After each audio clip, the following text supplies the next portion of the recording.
So we want the bend, the slight bend here to be kind of right in between the middle of the two. So that's maybe a little more than I had wanted for this relaxed pose, but it might work out okay. We'll see how this goes.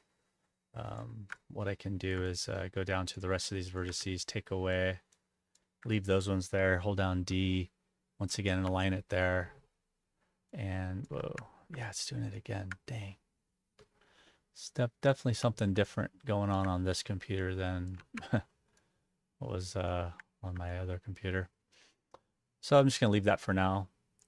A lot of these pieces out here with the fingers, we could do like a small previous. So this is a little floaty. I'd want to do something a little bit more relaxed for sure. But let's finish off. Just hit F on the keyboard to recenter. I did a quick delete history and transform as well. Just to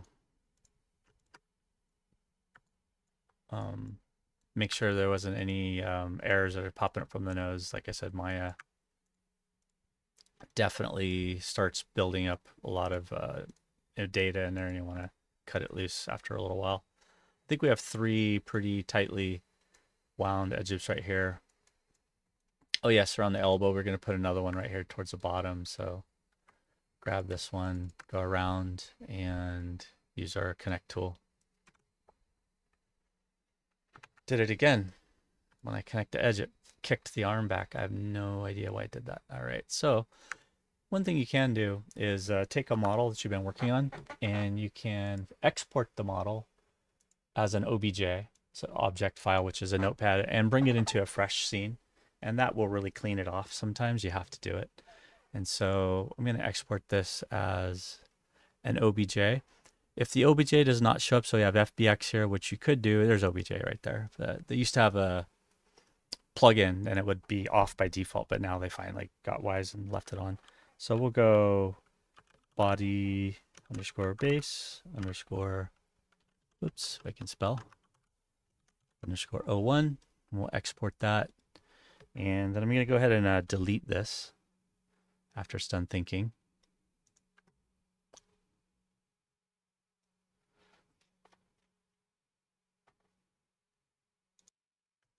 Okay, so go ahead and delete this body, and we'll go to File and Import. And we're going to grab that OBJ, not the material. I don't suppose we need the material if we don't want to. And import that.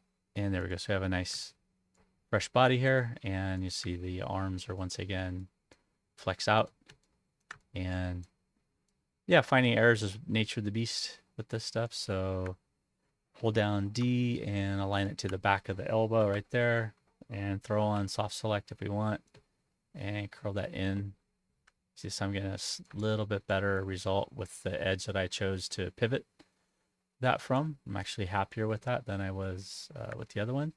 So I'm going to go ahead and save what I'm doing real quick. Save. Yeah, and that 15-minute interval and the autosave, that gets after a little while, you go, okay, what am I really comfortable losing? So I'm going to try going around this, see if when I connect it again, it kicks the arm back. And it did not. So there's some node trapped in there.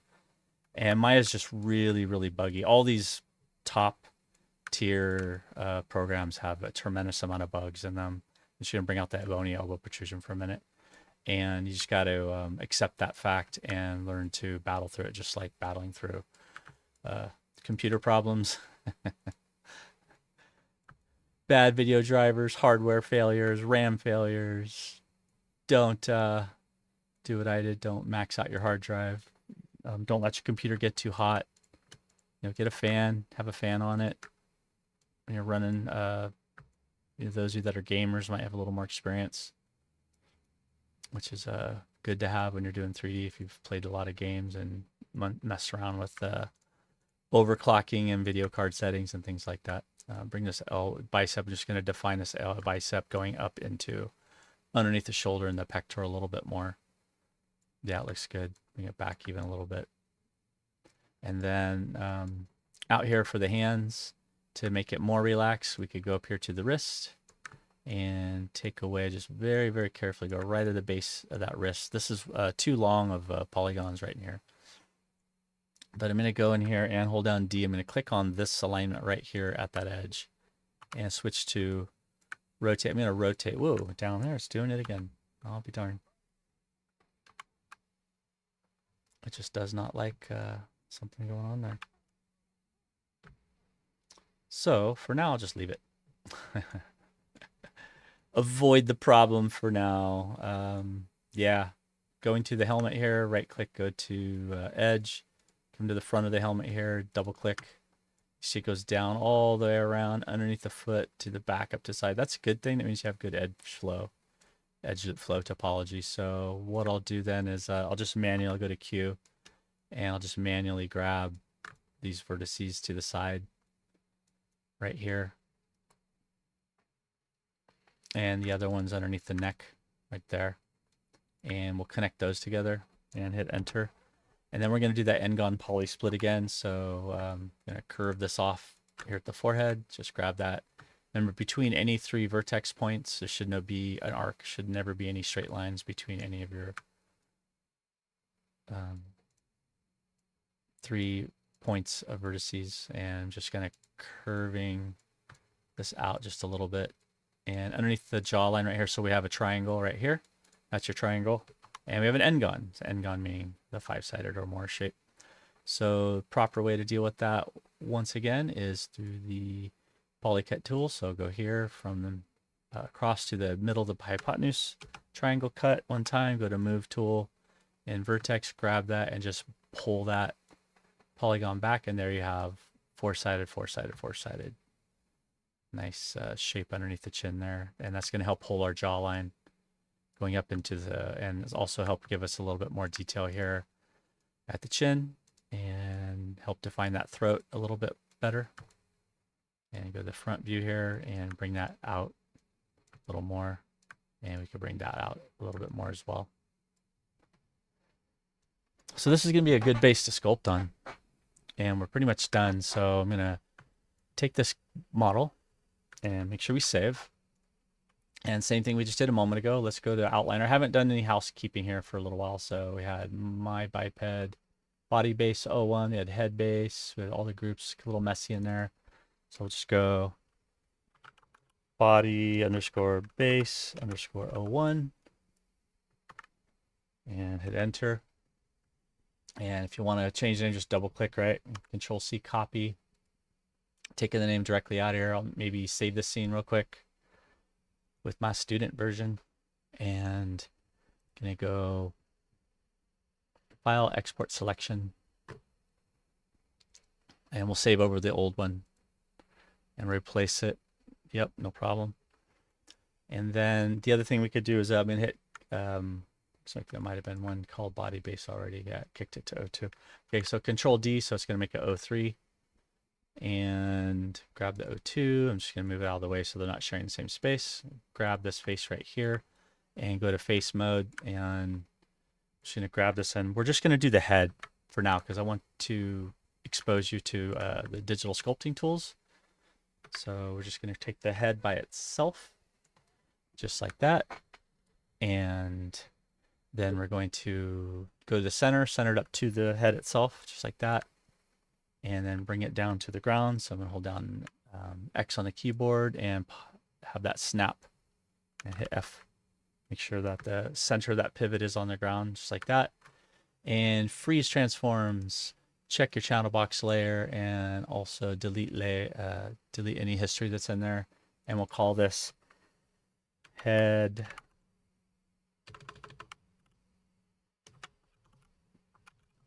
base sculpt underscore 01. Copy that name out so we have it as we file, export selection, and just paste it in there as an OBJ. And it's just going into my scenes folder and the project folder. It should be okay. And now we're gonna do some sculpting. All right. Okay, I've opened up the Maya modeling Sculptris SculptGL 2023 doc. So you see there's a Maya link here inside the, let me go to slideshow. So we have the Maya links hot, so you can go in there. Here's most of the tools you've used so far. So modeling toolkit. It's a bit much for one page, but I just squeeze it all into one. So under the modeling toolkit, you have combine, separate, smooth, extrude, multi-cut, target weld, bridge, bevel, connect. We haven't done a couple of them. We haven't done bridge yet or bevel. we've done connect, and then we're going to do quad draw and snapping to a live surface after we sculpt this. And the tools that we're going to cover, we did the slide edge, we did the merge vertices, we haven't done detach yet, and we haven't done crease yet. But shift and the right mouse button to pull up the modeling box. That's on the that 1 hour intensive from Flip Normals that you can watch. And here's the place you're going to go for those. So the next page has the Sculptris. So here's the link to Sculptris. So if you click on that, you'll go to the Sculptris menu, and you can just download the installer right there. And when you open up Sculptris, you'll see it has a nice interface, nice relaxed interface. So if you click an empty space, you rotate. If you hold down the Alt key and right mouse button to zoom in and out, Alt and middle mouse button to rotate, excuse me. Alt right mouse button to pan. Control right mouse button to zoom in and out. Alt left mouse button. So that's Control right mouse button, Alt left mouse button to pan, and then just click an empty space. And it has, as you rotate, click an empty space and rotate, you shift snap. And here's the instructions down here. So left mouse button with Alt, middle mouse button right, control the camera, press space bar. We'll bring up your size, strength, and detail of the masks. Here's all the buttons up here. You have the menu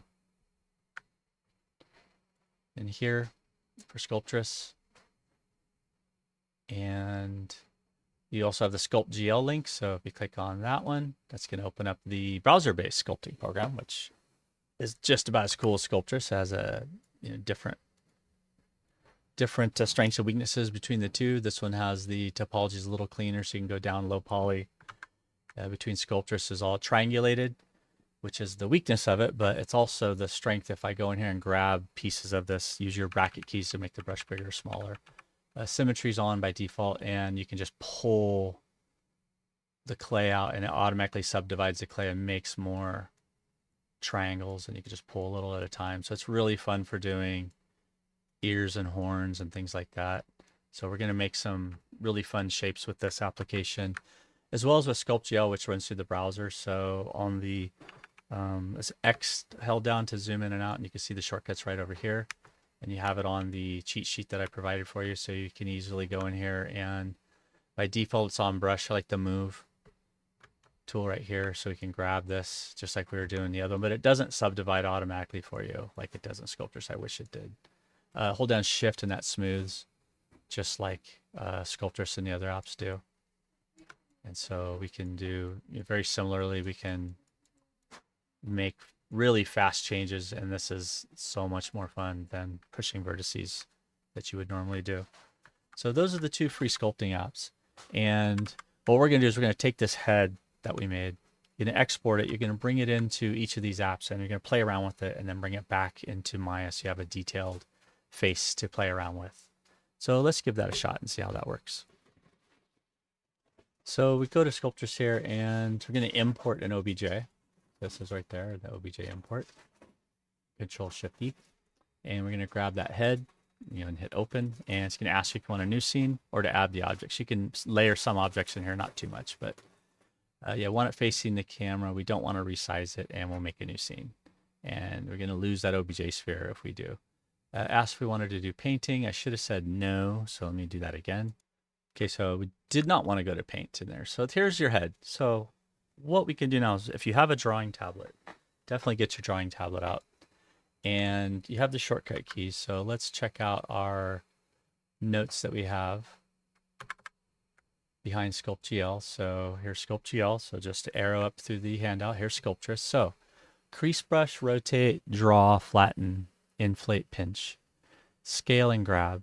So G is your grab. Reduce. So I would pull this up and on another screen, or print this out if you can have that in front of you. And then we're also going to play with SculptGL. So we're going to do that same thing here. We'll go to SculptGL and go File and add OBJ, and go to the same folder where you did your export, right? So just hop down to the project folder to image planes, went to scenes, and grab that head, base sculpt, OBJ. There we go. And looks like it put it in there. But if I hit E on the keyboard, it lets you select different objects, hit delete. There we go. It appeared inside the other one. So they operate a little bit differently. They also operate very much in a similar fashion. So I just hit W on the keyboard to the wireframe on off. It has a gizmo, actually has a move, scale, and rotate function, which is so basic. It's incredible. They didn't put that in ZBrush for many, many years. Talk about stubborn with their bad interface. But what we could do now is go up here to topology, and you see there's no subdivision levels, and we can subdivide it once, and just like with the smooth algorithm, and we can subdivide it again and again. And so what we could do is we could sculpt detail on this mesh and then drop it back down to its lowest base and export it, or we could leave it up at the higher one and export that. So usually about 3 should be fine. And let's grab our drawing tablet if you have it, or if you only have a mouse, you could still do a little something with it at least. But let's give it a shot and try that out.